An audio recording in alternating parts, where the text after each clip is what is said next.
Hello, welcome back to the lecture series on transport layer of the internet model.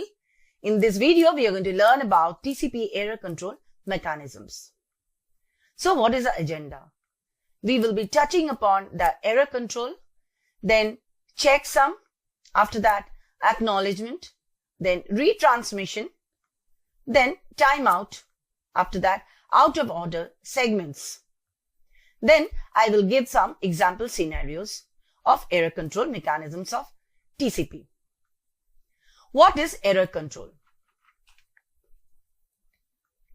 Concept-wise, error control is used whenever we send data from sender to receiver, and during the course of transmission through the channel or the link, few of the data bits are lost or they are corrupted. There should be some mechanism to look for the corrupted or lost data and to correct them. Checksum is a 16-bit integer that is used to check for corrupted segment of data in TCP. We have learned about the mechanism of checksum in an earlier video where we have learned about the error control mechanisms or error detection and correction techniques in general. Acknowledgement. Acknowledgement is basically used to confirm the receipt of the data segments and the control segments. Suppose we have a sender here and a receiver here. If we send a data segment, let's say data segment 1, and then the receiver should send acknowledgement of the data segment. It is basically a number which is the segment number, like it is given by a sequence number 1, and the acknowledgement should be the sequence number plus 1. So whenever this acknowledgement is received by the sender, then it understands that receiver has received the data segment with the proper sequence number. It can also happen that the sender is sending some control information to the receiver. There also the receiver must send some acknowledgement of the control information. Acknowledgement segments are not acknowledged. Like if the sender and the receiver is sending some data, suppose the sender has sent the sequence number 1 and the receiver has acknowledged this. So it writes ACK 1 plus 1. So this particular information is not acknowledged by the sender to the receiver. Retransmission. Retransmission basically occurs for data segments that are either corrupted during transmission, or they may be lost during transmission, or they may be delayed. When they are delayed, a queue is formed at the receiving end, and it is only when the queue gets cleared, the data segment is received by the receiver. So during that time, if the receiver does not send any acknowledgement for these types of data segments, then retransmission of the particular data segments which have not been acknowledged by the receiver are again retransmitted from the sending end. That is, from the sender to the receiver. Retransmission also occurs when a retransmission timer expires. We will look into this with some example scenarios. And at a time when the sender receives 3 duplicate ACKs. So there also retransmission occurs. There should not be any retransmission for the acknowledgement segments. Timeout. Retransmission timeout, or RTO, time set for all outstanding segments. There may be many segments whose acknowledgement has not been received by the sender from the receiver. Then there is a retransmission timeout where a timer is set if that timer expires, then all the outstanding segments whose acknowledgements have not been received are again resent. This value of RTO is never fixed. It is dynamic in nature. And basically it is based on round trip time. Round trip time means the data segment sent from the sender goes to the receiver and the receiver resends back the acknowledgement of the data segment. So this is known as the round trip time or RTT. And timeout basically also occurs when 3 duplicate ACKs are received by the sender. So this is known as 3 duplicate ACK rule. This is for the out of order segments. What is the meaning of out of order segments? Suppose we have data segment 1, 2, 3 going from the sender to the receiver, and the receiver has acknowledged 2. That means 2 plus 1. It has acknowledged x plus 1. Here x is 2. But it has not acknowledged 1. So this one will be an out of order segment. We will look into this 3 duplicate ACK rule shortly. Out of order segments, these are basically stored in the TCP buffer. And later on they are sent to process in the order. This process means the particular server process for which the data has been sent from the client process. Let us look at some example scenarios. This is for the normal operation. We have the client here and we have the server here. Let us understand their timing diagram. Suppose the client has sent a data segment having the sequence number from 1201 to 1400. And it sends the acknowledgement 4001. This is the acknowledgement of the previous data segment that it has received from the server.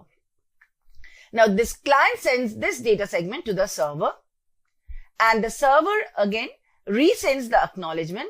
So that means it has received all the segments. That is the reason it has sent the acknowledgement 1401. It should be 1400 plus 1. So it is 1401. And it is sending in return the data bytes from 4001 to 5000. So this is the sequence number that is being sent from the server end to the client end. Now after 500 milliseconds, client will send the acknowledgement packet back to the server. This acknowledgement packet will be numbered 5001, meaning that it has received the data packet 5000 from the server.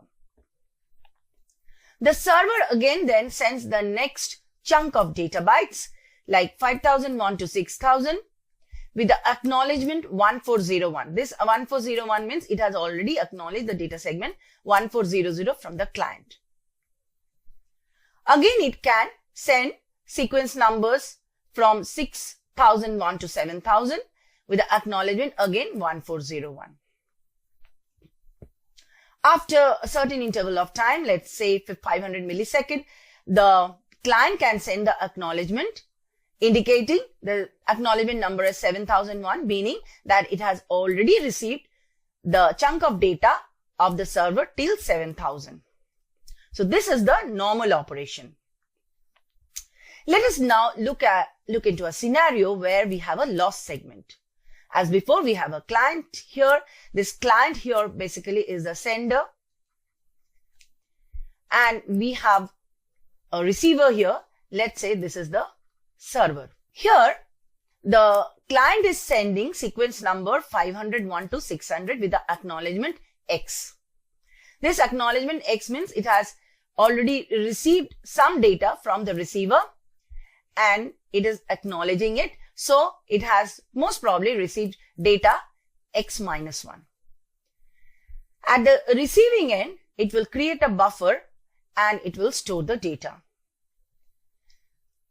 Next, the client can send the sequence number 601 to 700 with acknowledgement X to the receiver. The receiver will create again the second buffer to store the data segment. The receiver then sends acknowledgement 701, indicating that it has received properly data byte till 700 sequence number. Next, the client or the sender sends sequence number 701 to 800 with acknowledgement X. But this data segment is lost somewhere and it has not reached the server end. Then it is sending the sequence numbers from 801 to 900 with acknowledgement X. It has reached the server. So what the server will do, the server has already kept 1, 2, 3, 1, 2, and the third it has not received. So there will be a gap here and it will keep the out of order segment from 801 to 900 here. And it will again send acknowledgement 701, indicating that it has not received the data bytes till 900.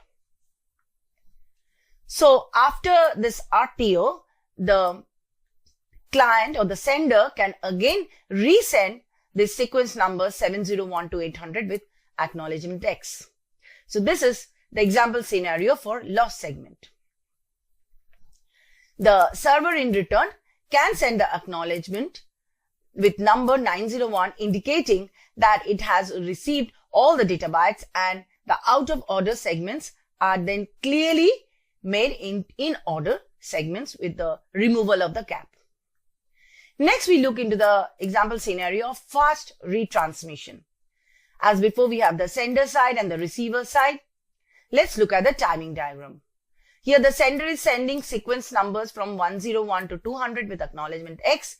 The receiver creates a buffer for this segment. The sender again sends 201 to 300 with acknowledgement X. The receiver creates the second buffer and sends the acknowledgement with 301, indicating that it has received properly all the bytes till 300. The sender then sends the sequence number 301 to 400 and it is lost. It then sends sequence number 401 to 500. It reaches the receiver.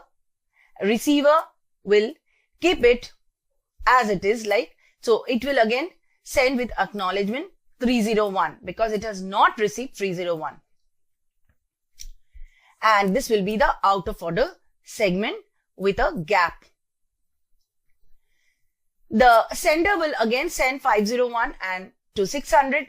The receiver keeps on increasing the out of order segments because it has not received the third chunk of data as yet. It will again send acknowledgement 301, indicating that it has not received that particular segment. The sender will again send the next chunk of data 601 to 700 with acknowledgement X, and the receiver is placing it as the out of order segment. So this is the third out of order segment. The receiver then again sends the acknowledgement with 301. So here the sender has received 3 acknowledgements. So these are the 3 duplicate acknowledgements with the same acknowledgement number 301. Once it receives this, it will resend the data chunk of 301 to 400 with acknowledgement number X. At this point of time, if the receiver receives it properly, then it will keep it in the proper order and it will remove the out of order segments and then it will send the acknowledgement 701. So this is the fast retransmission scenario. To summarize, in this video, we have learned about the error control mechanisms at the TCP or the transport layer. We have seen how checksum is used. It is a 16-bit integer that is appended with the data to indicate whether the data bits that are obtained at the receiver are erroneous or not. If they are erroneous, the data bits are simply discarded. Then we have learned how acknowledgement is used and when it is used to control the error. Then we have looked into retransmission, after that timeout, then how to handle the out of order segments. And we have looked into 3 example scenarios. One is for the normal operation. The second one is for the lost segment.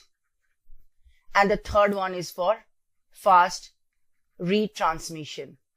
Thank you.